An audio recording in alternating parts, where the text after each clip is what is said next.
Matthew 20, 1 to 16.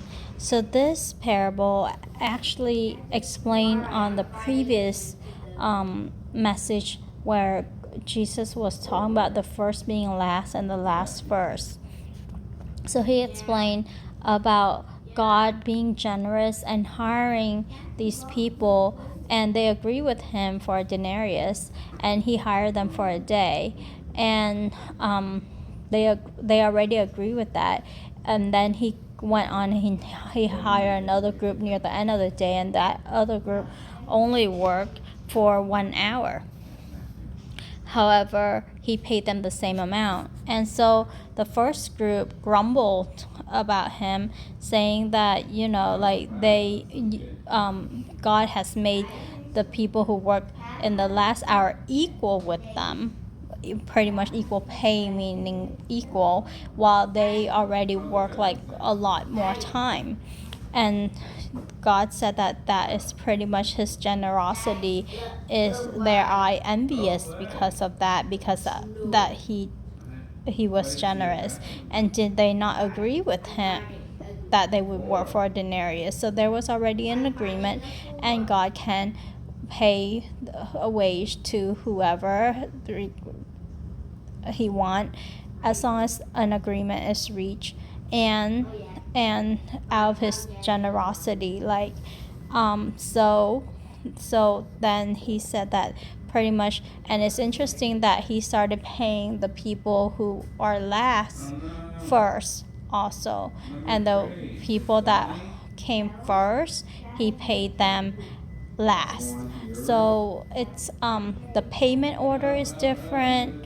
The last one working for only a short period of time but having a lot more is different than how regular life is. So it's very interesting. Let me go and look in the study Bible to see if there's any other thing about this. So I wanted to read this part from the study Bible. This parable reveals important truths about God's grace.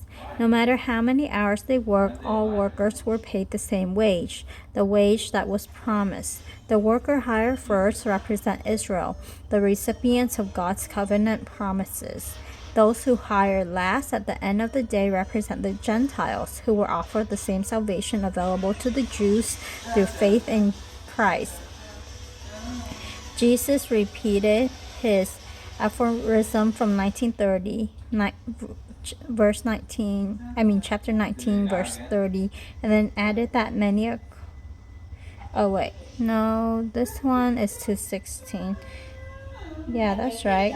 That many are called, but few chosen. His meaning is essentially the same in both cases, namely that God lavishes his grace on those who he chooses, and those who receive it are blessed beyond anything they can ever hope to earn.